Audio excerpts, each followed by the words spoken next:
Support. The maestro, please!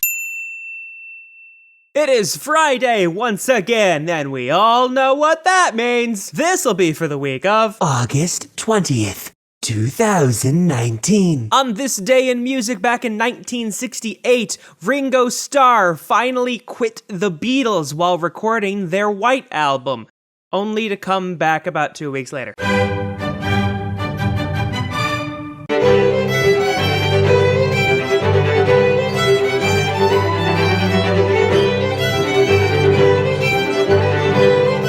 Fiddler Martin Hayes joins the quartet Brooklyn Rider for this collaboration album, and I think the fun thing to listen to throughout this is comparing the classical violin to the Irish fiddle.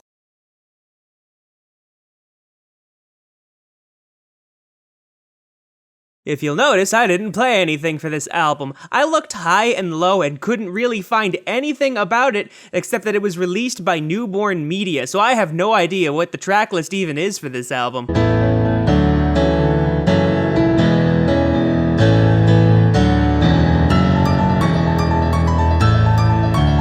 Wouldn't necessarily call him a classical pianist, but what's the market to do when it's just a bunch of instrumental piano songs? Regardless, if you want to hear what pop-styling piano is more like, I suggest this album. Don't mean a thing if it ain't got that swing.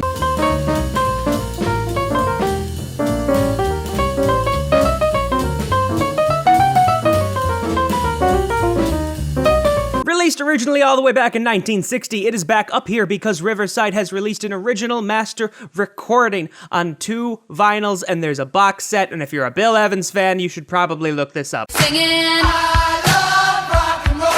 No time to call your ma. Hey ma, hey ma. So won't you know you mop it up. For those wondering actually how to say the album title, it's pronounced I, and it is apparently a chamber folk album, whatever that means. Regardless, this is only available digitally. The physical release will happen on August 30th.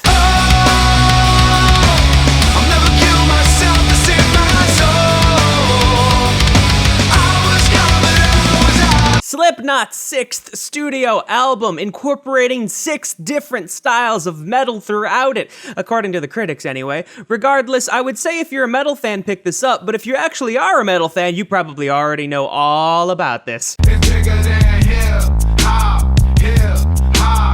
can't keep focusing on anybody. I have to focus on myself.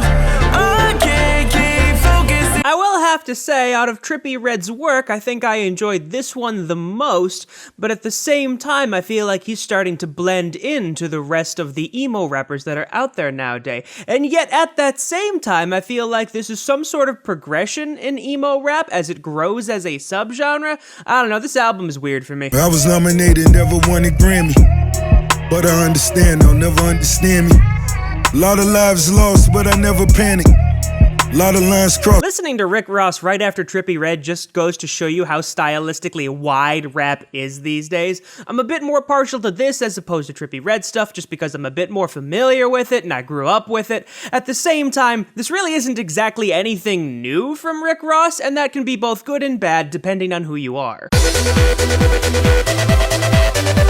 The EDM charts are just fluctuating the #1 spot between the Chainsmokers' World War Joy and DJ Snake's Carte Blanche. Other than that, there's not much happening there. And now I need some help from the maestro, please! Cause I don't care when I'm with my baby, yeah. All the bad things disappear. Yeah, you're making me feel like maybe I am somebody. He released Take Me Back to London featuring Stormzy as the 7th single from the album today. I'm the bad guy. Duh.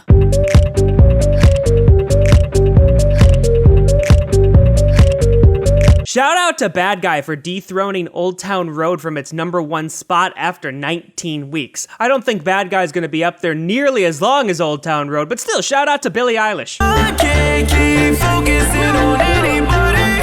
I have to focus on myself. I can't keep focusing. Obviously, the exclamation mark is a reference to XXXTentacion's album Question Mark. I do know that Trippie Redd and XXXTentacion did have some bad blood. Luckily, they were able to make up before XXXTentacion passed. I was nominated, never won a Grammy, but I understand they'll never understand me. A lot of lives lost, but I never panic. A lot of lines crossed. Most rappers these days do sequel albums relatively soon after their first one. Their original Port of Miami came out about 13 years ago. I'll never kill myself to save my soul. I was young, but I was out. People always like to talk about rock's place in the music industry, and while they're not really on the Hot 100 that much, this is another #1 rock album, so I guess it just depends on whether you think rock should be focused on singles or rock should be focused on albums, and historically speaking, they've always been more album-focused anyway. The playlist is a lot more diverse this week, but that's really just because half the playlist isn't all just from one band. And now I need some help for the maestro, please. Maestro. Maestro. Maestro. Maestro. Maestro.